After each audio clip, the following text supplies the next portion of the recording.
اور 23 برس اول دن سے تا دم وصال ہر قدم پر آقا علیہ السلام کی صحبت میں، وفاداری میں، جانثاری میں، خدمت گزاری میں رہے۔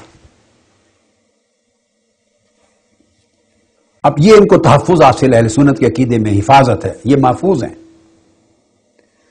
معصوم ہم نہیں مانتے، بات کو سمجھ لیں، معصوم ہم صرف انبیاء کو مانتے ہیں،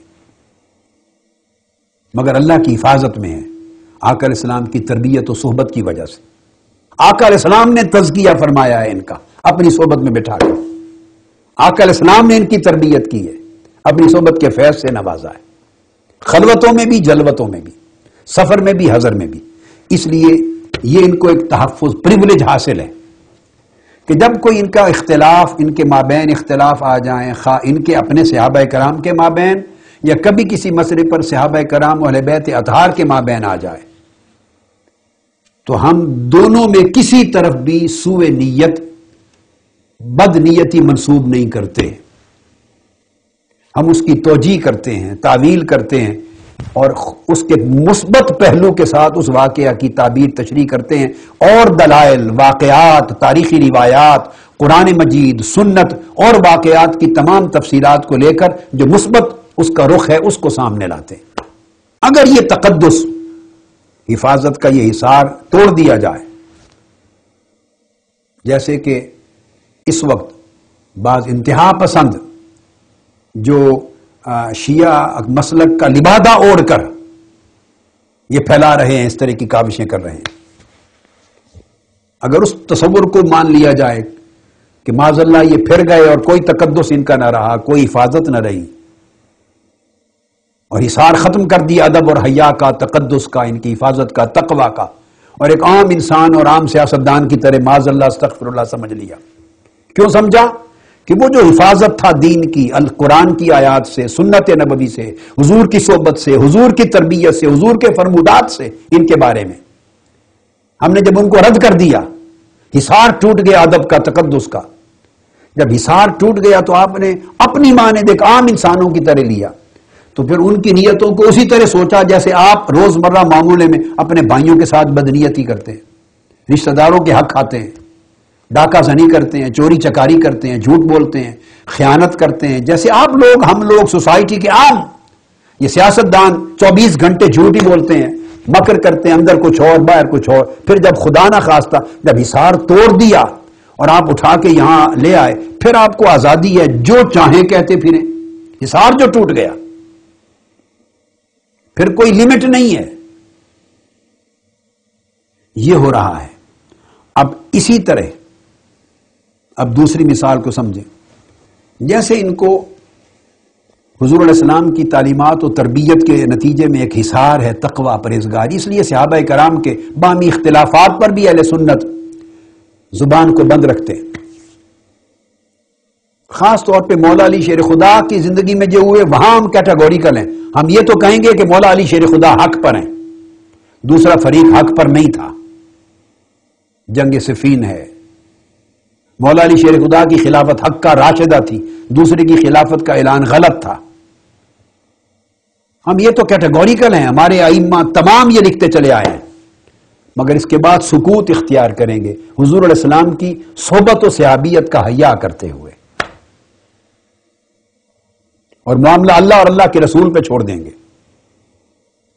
اگر یہ حصار ادب کا توڑ دیں تو جیسے اگر اہل تشیع یا غالی لوگ شیعت کا نام لے کر رافضیت پھیلانے والے اگر یہ حصار توڑ کر شیعہ حضرات کو یہ چیز باور کرائیں یا اہل سنت نوجوانوں کو یہ باور کرائیں کہ وہ تو اس طرح کے عام لوگ تھے معاذ اللہ اور انہوں نے یہ کچھ کیا ہوس اقتدار میں، استغفر اللہ رضی، اگر ہوس اقتدار جیسی چیزیں منسوب کر لیں ادب کا حصار توڑ کر، تو اب میں آپ کو دوسرا رخ سمجھانا چاہتا ہوں۔ یہ جو کچھ اب میں کہوں گا وہ میں نہیں کہہ رہا ہوں، بتانا چاہتا ہوں کہ ایک خطرے کا احساس دلا رہا ہوں کہ پھر دوسرے لوگ بھی یوں کہہ سکتے ہیں، پھر دوسرے لوگ بھی یوں کہہ سکتے ہیں۔ وہ کیا کہ ائمہ اطہار اہل بیت کے لیے اوپر بھی ادب کا تقدس کا حصار وہ توڑ دیں گے، وہ کہیں گے آپ نے جو انہیں معصوم بنا رکھا ہے، ان کے معصوم ہونے نے تو نہ قرآن نے بیان کیا نہ رسول پاک نے بیان کیا صلی اللہ علیہ وآلہ وسلم، یہ جو حصار آپ نے بنا رکھا، پھر دوسرے لوگ آپ کو یوں کہیں گے۔ یہ میں نصیحت کر رہا ہوں کہ خدا کے لیے یہ طرز عمل چھوڑ دیں، ورنہ دوسرا طبقہ اس طرح بات کرے گا. تو جب ادھر کی عزت بھی نہ رہی ادھر کی عزت بھی نہ رہی تو دین میں بچ کیا گیا؟ دوسرا رد عمل میں آ کر کہے گا کہ جو ائمہ اطہار کو آپ نے معصوم بنا رکھا ہے منصوص، وہ تو کہیں سے ثابت ہی نہیں ہے. پورے قرآن کی 114 صورتوں میں کہیں درج نہیں کہ یہ 12 امام ہوں گے اور معصوم ہوں گے، کہیں درج نہیں قرآن میں، کہیں نہیں کہ یہ 12 امام معصوم اور منصوص من اللہ ہوں گے. نہ رسول پاک صلی اللہ علیہ وسلم نے فرمایا کہ یہ میری اطرت میں، میری اولاد میں 12 امام معصوم اور منصوص ہوں گے. میرے لفظ پر غور کریں، 12 امام ہوں گے، معصوم اور منصوص ہوں گے. پہلا علی شیر خدا ہوگا، پھر نہ حضور علیہ السلام نے فرمایا، نہ قرآن نے کہا، نہ سیدنا علی شیر خدا نے خود کہا کہ میں معصوم ہوں اور میری امامت و خلافت منصوص من اللہ ہے. تیسری دلیل، نہ امام حسن مجتبی نے کہا خود کہ میں معصوم اور منصوص ہوں، میری امامت و خلافت. اگر اپنی خلافت منصوص مانتے تو حضرت معاویہ کے حق میں ودڈرا نہ کرتے. اگر منصوص تھی تو ودڈرا کیا، تو اللہ کی منصوص عطا کردہ خلافت کو ودڈرا کرنا کسی غاصب کے حق میں امام حسن مجتبی کا اپنا درجہ کیا رہ جاتا ہے. دوسرے پھر یوں کہیں گے اس طرح کہ تو جو معصوم ہونے کا جو آپ نے ایک تصور بنایا ہے، پھر جیسے آپ نے صحابہ کرام کا محفوظ ہونے کا اظہار توڑ دیں گے خلفائے راشدین اور ان کی نیتوں پر واقعات کی روشنی میں شک کریں گے، تو وہ مد مقابل میں آ کر ائمہ اطہار اہل بیت کی نسبت جو آپ معصوم اور منصوص ہونے کا اظہار ہے وہ توڑ دیں گے اور انہیں کہیں گے وہ بھی حضور کے خانوادے میں تھے، سادات جیسے آج کل سادات ہوتے ہیں ویسے وہ بھی تھے. معاذ اللہ استغفر اللہ، نقل کفر نہ باشد. وہ یوں بھی کہیں گے، سوچنا چاہیے کہ بات کہاں تک جا سکتی ہے اس روی سے. وہ کہیں گے حضور کی اولاد تھی، سادات ہیں، آج بھی یہاں لاکھوں سادات پھرتے ہیں، وہ ان سے اچھے تھے، وہ بھی سادات تھے، مگر نہ معصوم ہے نہ منصوص، آپس میں لڑتے رہے. 300 سال تک ان کی جنگ رہی آپس میں اہل بیت کے اندر خلافت اور امامت کی. تو وہ جب حد ٹوٹ جائے گی عزت کی، تقدس کی، معصومیت کی، ان کے نیک نیت ہونے کی، ان کے متقی ہونے کی، صاحب تقوی، صاحب زہد، صاحب ورع ہونے کی، کہ وہ ایسے نہ تھے، جب حد ٹوٹ گئی اور عام انسانوں کی طرح لے لیا گیا کہ ٹھیک ہے بالکل ترازو پر تولیں عام انسانوں کی طرح اور کوئی خاص پریولیج نہ دیں. اگر صحابہ کرام کو اسپیشل پریولیج نہیں دینا، پریروگیٹو نہیں دینا، کوئی کنسیشن نہیں دینی، کوئی رعایت نہیں دینی ان کے واقعات میں، تو ادھر کیوں رعایت دی جائے؟ آئیے عدل اور انصاف کے ساتھ تجزیہ کریں غیر جانبدار ہو کر. اگر اس طرح سوچنے لگ جائیں تو وہ ان کے آپس کی لڑائیوں کو کیا یہ نہیں کہیں گے کہ لڑتے رہے آپس میں،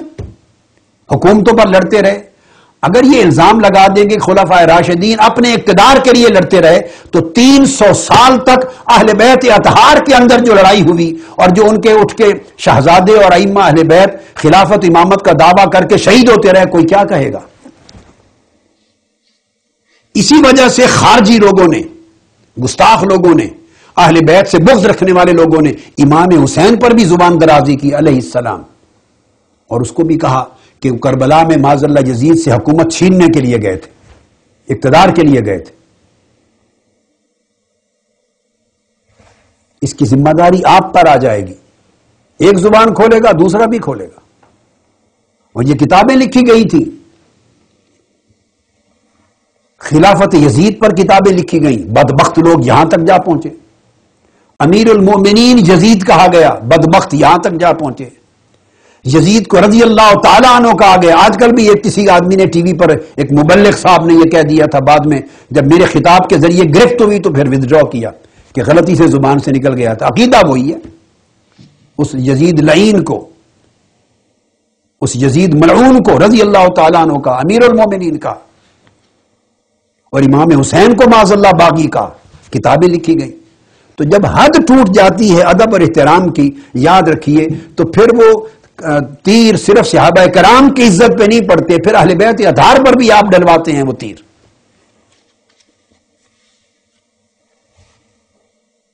لہذا دو طریقے ہوتے ہیں واقعات کی، یا مثبت توجیہ کریں یا منفی توجیہ کریں. اگر تقدس، ادب، احترام یہ ملوز ہو تو انسان اس ایک ہی واقعے کی مثبت 100 توجیہات ہوتی ہیں کر لیتا ہے.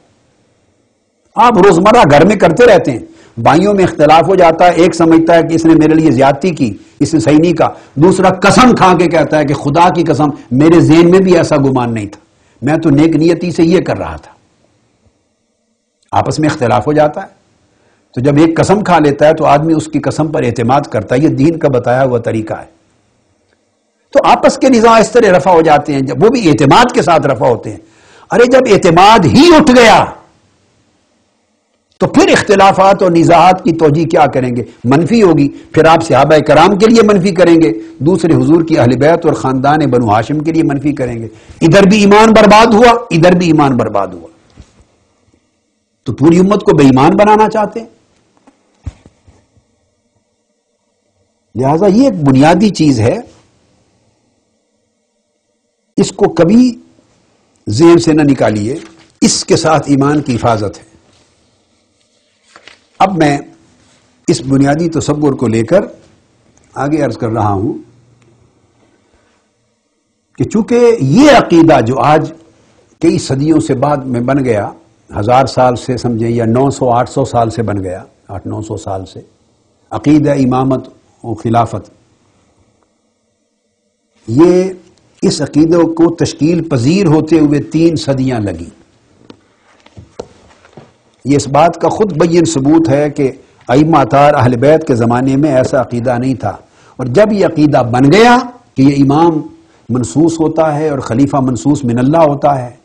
اللہ اور اس کے رسول کی طرف سے حکم اور وصیت ہوتی ہے، جب یہ وضع ہو گیا تو پھر اللہ کے منصوص،